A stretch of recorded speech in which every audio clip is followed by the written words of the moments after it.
تو تم پاس ہو جاؤ گے. کتنی مزیدار بات ہے.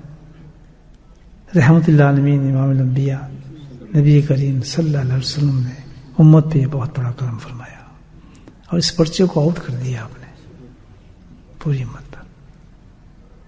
بہت بڑی بات ہے. کتنی آسانی کر دی, آؤٹ کر دیا کہ بھائی دیکھو یہ حدیث ہے طبرانی کی اور بہت حسن حدیث ہے. حدیث نے کافی اس کو روایت فرمایا ہے. حضرت حکیم الامت رحمۃ اللہ نے بھی اپنے کتاب میں اس کو نقل کی ہے. اس حدیث کو بہت کارآمد حدیث ہے. اس میں پرچہ آؤٹ ہو رہا ہے ہماری کامیابی کا. اس کے راوی جو ہیں اس حدیث کے عبداللہ بن کرت رضی اللہ تعالیٰ عنہ,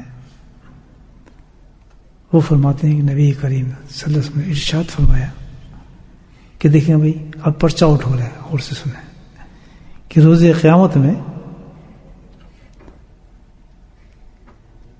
بندے سے سب سے پہلے جو پوچھا جائے گا عمل, سب سے پہلا عمل وہ نماز کا ہوگا. اور جس کی یہ نماز صحیح نکلی, سبحان اللہ, نماز پرفیکٹ ہو گئی, نماز صحیح نکلی, تو سمجھو پھر اس کا سارے جتنے بھی چیزیں اعمال ہیں سب صحیح ہو جائیں گے. اور جس کی نماز بگاڑ گئی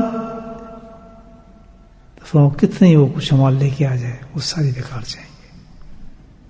درامی کی حدیث ہے, جابر بن عبداللہ رضی اللہ تعالیٰ روایت فرماتے ہیں, کتنی پیاری حدیث ہے اور وضاحت کر دی اس بات کی کہ جنت کی کنجی جو ہے وہ نماز ہے.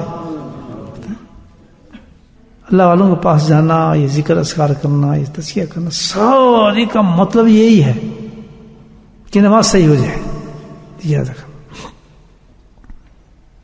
نماز صحیح ہو جائے. نماز ویسی ہو جیسے اللہ نے ہمیں فرمایا, حکم دیا ہے. مردوں کے لیے لازم ہے کہ ہر نماز جماعت کے ساتھ مسجد میں جا کے پڑھے. کوئی بہانہ نہیں چلتا. اگر نماز پیش کرنے کا سوال ہے تو یہ یاد رکھیں نماز وہی ہوگی کہ پورے دن میں آپ دیکھیں کہ کتنی نمازیں با جماعت ہم نماز مسجد میں جا کے پڑھتے ہیں. اگر نہیں جی ہم نے تو اتنا ہزار ذکر کر لیا, اتنی تلاوت کی ہے, ہم نے تو فلاں کی ہے, ہم نے تہجد ہی پڑھا تھا, اور نماز اس کی جو ہے وہ آئے گا جماعت کے ساتھ نہیں ہے, تو وہ تو رونے کا مقام ہے.